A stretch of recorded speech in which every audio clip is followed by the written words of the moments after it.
আমার বাসায় হালুয়া জাতীয় কোনো মিষ্টান্ন যদি তৈরি করি তো সবার পছন্দের শীর্ষ হচ্ছে এই গাজরের হালুয়াটা। আর শীত আসলে তো এই গাজরের হালুয়াটা বাসায় অবশ্যই বানাতে হয়। তো আজকে আপনাদের সাথে গাজরের হালুয়ার রেসিপি শেয়ার করছি। এখানে আমি কিছু ড্রাই ফ্রুটস নিয়ে নিয়েছি, কয়েক রকমের বাদাম, আর সাথে কিছু আহ কুমড়োর বীজ আছে। এগুলো আমি একটু ভালো করে একটু কুচি কুচি করে কেটে নিচ্ছি। হালুয়া জাতীয় খাবারে কিন্তু এই ড্রাই ফ্রুটস গুলো পড়লে খুব বেশি মজা লাগে, আর এগুলো একটু কুচি কুচি করে কেটে দিলেই বেশি ভালো হয়। তো এগুলো আমি কেটে তারপরে একসাথে উঠে রেখে দিলাম। তারপরে এখানে আমি নিয়ে নিয়েছি হাফ কাপের মতো গাজর। গাজরটাকে আমি খুব ভালো করে ছিলে নিচ্ছি। গাজরটা যত কালারফুল হয় হালুয়াটা কিন্তু ততই কালারফুল হয়, ততই সুন্দর হয়। তো এখানে আমি গাজরটাকে গ্রেট করে নিচ্ছি। একদম গ্রেটারের যে চিকন যে পোর্শনটা থাকে ওটার মাঝে এরকম একদম ঝিরিঝিরি করে কুচি করে নিব। আপনারা চাইলে ব্লেন্ডারে ব্লেন্ড করে নিতে পারেন।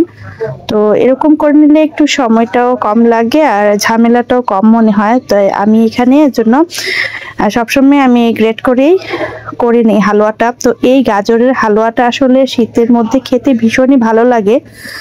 এখানে আমি এখন একটা প্যান বসিয়ে দিলাম, এতে বাটার দিয়ে দিলাম। ঘি বাটার যা ইচ্ছে তা দিয়ে করতে পারেন। তো আমার হাতে এখন বাটার ছিল, তাই বাটারটা গলিয়ে আমি এখানে বাদাম আর কিশমিশগুলো বাটারে খুব ভালো করে ভেজে নিচ্ছি। এটা বাটারে ভেজে নিলে কিন্তু খেতে বেশি ভালো লাগে। বাদামগুলো উঠিয়ে সেই একই বাটারে আমি গাজরটা ভেজে নেব। খুব ভালো করে নেড়ে চেড়ে বাটারের সাথে গাজরটা ভেজে নিচ্ছি। যখন গাজরের কালারটা একটু চেঞ্জ হয়ে আসবে তখন আমি এতে জাল করে রাখা দুধ অ্যাড করে দিব 2 কাপ। অ্যাড করে দিয়ে ভালো করে নেড়ে চেড়ে এখন আমরা এটাকে সেদ্ধ করতে থাকবো। এখানে গোটা মশলা হিসেবে দিয়ে দিচ্ছি 3টি সবুজ এলাচ, 1 টুকরো দারচিনি, আর দিয়ে দিব একটা তেজপাতা একটু ছিঁড়ে দিয়ে দিব।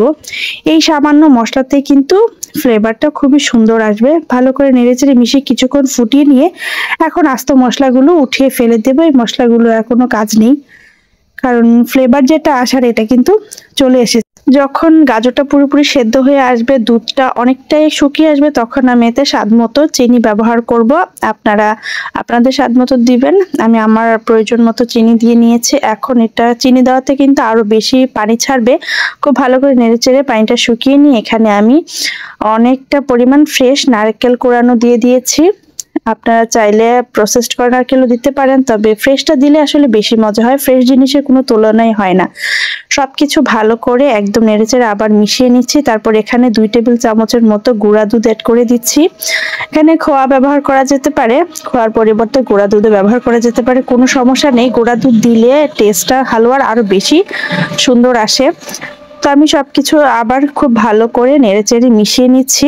মেশানো হয়ে গেলে এখন আমি এতে ভেজে রাখা ড্রাই ফ্রুটস গুলো দিয়ে দিচ্ছি। এখন আবার এগুলো খুব ভালো করে নেড়েচেড়ে মিশিয়ে নিচ্ছি। বিশ্বাস করবেন এই গাজরের হালুয়াটা ক্ষীর পায়েস যাই রান্না করেন সবচেয়ে সবার পছন্দের শীর্ষে কিন্তু এটাই থাকবে। আর শীত মৌসুম চলে এসেছে, এখন তো গাজরের দামও কিন্তু অনেকটাই কমে গেছে। আর খুব ভালো মানের গাজর এখন পাওয়া যাবে।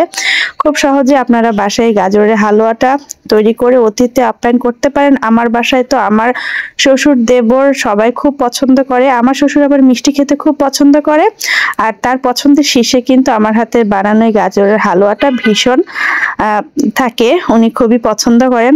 আমরাও সবাই খুবই হালুয়াটা পছন্দ করি। সবজি দিয়ে যে এত মজার একটা হালুয়া তৈরি করা যাবে সেটা আসলে রান্না না করলে বোঝা যাবে না। তো আজ এই পর্যন্তই, দেখাবো অন্য আয়োজনে। আল্লাহ হাফেজ।